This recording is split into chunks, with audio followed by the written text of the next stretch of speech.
لبيك اللهم لبيك لبيك لا شريك لك لبيك إن الحمد والنعمة لك والملك لا شريك لك لبيك اللهم لبيك لبيك لا شريك لك لبيك إن الحمد والنعمة لك والملك لا شريك لك لبيك اللهم لبيك لبيك لا شريك لك لبيك إن الحمد والنعمة لك والملك لا شريك لك لبيك اللهم لبيك لبيك لا شريك لك لبيك। এবার পবিত্র কোরআনকে চ্যালেঞ্জ করে গভীর সমুদ্রের 400 ফিট গভীরে অভিযান চালালো গবেষকরা।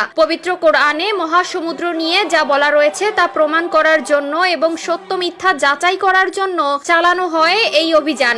গভীর সমুদ্রে অভিযান চালিয়ে কোরআনের সাথে কি মিল পেল সেটাই জানবো আজকের ভিডিওতে। প্রিয় দর্শক, আপনারা পবিত্র কোরআনের পক্ষে নাকি বিজ্ঞানীদের পক্ষে অবশ্যই কমেন্ট করে জানাবেন। তো চলুন বেশি কথা না বলে শুরু করি আজকের ভিডিও। পবিত্র কোরআনে কোনো সাধারণ সমুদ্র নিয়ে কথা বলা হয়নি। পবিত্র কোরআনে বলা হয়েছে মহাসমুদ্র নিয়ে।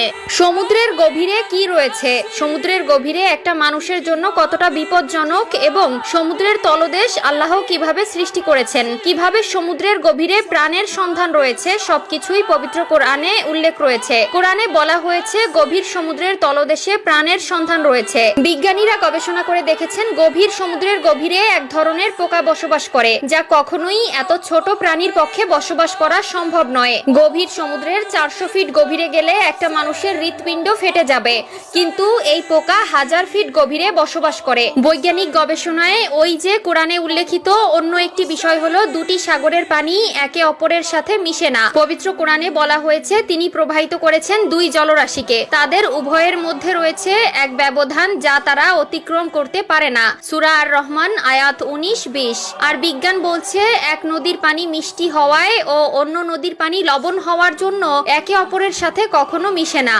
তারা এর বাস্তবতা প্রমাণ করেছে। সাগরের নিচে গভীর অন্ধকার নিয়ে পবিত্র কোরআনে উল্লেখ রয়েছে। কিন্তু মজার বিষয় হলো যে হযরত মুহাম্মদ সাল্লাল্লাহু আলাইহি ওয়াসাল্লামের সময়ে এমন কোনো আবিষ্কার ছিল না যা দিয়ে সমুদ্রের অন্ধকার সম্পর্কে জানা যেত। তাহলে তিনি কিভাবে জানলেন? এই প্রশ্নটি সবারই থেকে যায়। এর সহজ উত্তর হলো যিনি প্রিয় নবীর উপর পবিত্র কোরআন নাজিল করেছেন তিনি তাকে জানিয়েছেন গভীর সমুদ্রের গভীরতা ও অন্ধকার সম্পর্কে। এখন তো আধুনিক বিজ্ঞানের যুগ। বিজ্ঞান নানাভাবে নানান যন্ত্রপাতি আবিষ্কার করছে এবং তার অভিযান চালিয়ে তার বাস্তবতা ও সত্যতা প্রমাণ করেছে। পবিত্র কোরআনে উল্লেখিত সকল বিষয় আধুনিক বিজ্ঞান একের পর এক সত্য প্রমাণ করছে। তারা পবিত্র কোরআনের ভুল খোঁজার জন্য মরিয়া হয়ে উঠেছে, কিন্তু যে পবিত্র কোরআন আল্লাহ নিজে বানিয়েছেন সেই কোরআনের ভুল কোনো মানুষের পক্ষে ধরা সম্ভব নয়।